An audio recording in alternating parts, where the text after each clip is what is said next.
প্রথমে আমি তীব্র প্রতিবাদ জানাই এখানে যে অসংসদীয় ভাষা ব্যবহার করা হয়েছে এটা এক্সপান্ড করা হোক। মাননীয় স্পিকার, 71 সালের স্বাধীনতা যুদ্ধকে তারা মেনে নিতে পারে নাই। যারা 71 সালের স্বাধীনতাকে মেনে নিতে পারে না তারা বাংলাদেশের উন্নয়ন চাইতে পারে না। প্রিয় মাননীয় স্পিকার, 71 সালের জন্ম হওয়ায় বাংলাদেশকে তারা মেনে নিতে পারে নাই বলে আজকে সত্যজাত সরকারের বিরুদ্ধে কাজ করছে। মাননীয় স্পিকার, আপনি শুনেছেন চট্টগ্রামে গতকাল সিটি কলেজে ছাত্রদলের উপর হামলা করেছে কারা? শিবির। কি অপরাধ ছিল? ছাত্রদল শুধু বলেছে গুপ্ত, ছাত্রদল লিখেছে গুপ্ত। সেই জন্যই তারা একটা গুপ্ত শব্দকে উল্লেখ করে তারা ছাত্রদলের উপর হামলা করে বাংলাদেশের গণতন্ত্রের উপর আঘাত করেছে। আজকে আমাদের বিরোধী দলের ভাইয়েরা খেপে উঠেছে এই সংসদে, গণতান্ত্রিক ভাবে কথা বলার অধিকার দিতে চায় না। চট্টগ্রামের ছাত্রদল কি কথা বলেছে? গুপ্ত বলেছে।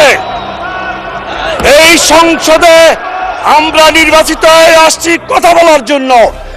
বিরোধী দলের ভাইয়েরা আজকে কণ্ঠ চিপে ধরতে চায়, ফ্যাসিস্টের চিপে ধরতে চায়।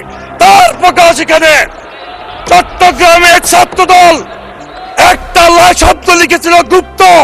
এই গুপ্ত শব্দের সাথে তো কোনোভাবে সংশ্লিষ্টতা নেই। গুপ্ত মাননীয় সদস্য, আপনার এক মিনিটে কনক্লুড করেন। শান্তি 1 মিনিট কনক্লুড। স্থিতিশীলতা তারা চায় না। মাননীয় স্পিকার,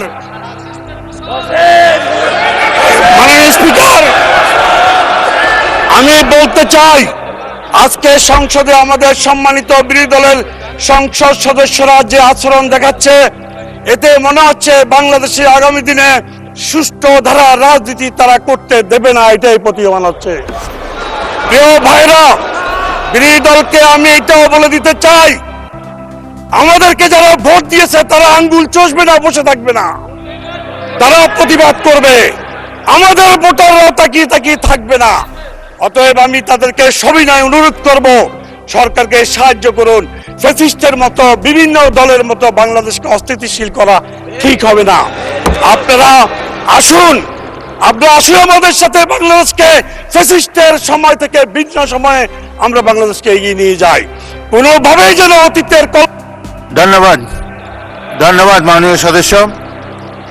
মাননীয় সদস্যবৃন্দ।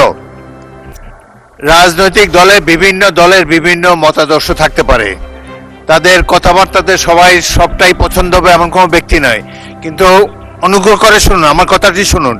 এখন আপনাদের একজন বক্তাকে আমি দিচ্ছি, উনি যা যা বলেছে প্রয়োজন হলে তারা আপনারা জবাব দিতে পারবেন।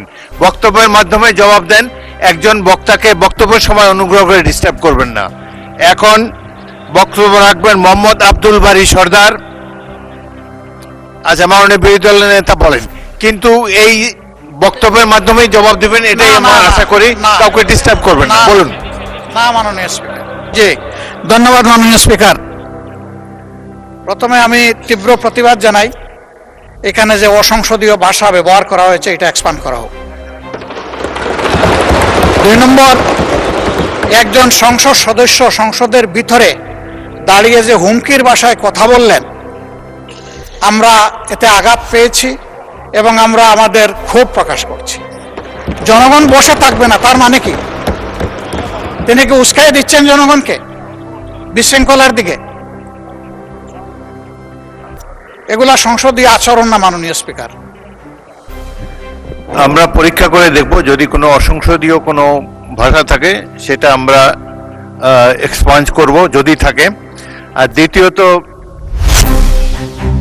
যেসব বক্তব্য, এটা তো বাংলাদেশের রাজনীতির ভাষা, আমরা চুপ করে থাকবো না। এইগুলা তো শত বছর ধরে বাঙালিরা বলে এসেছে।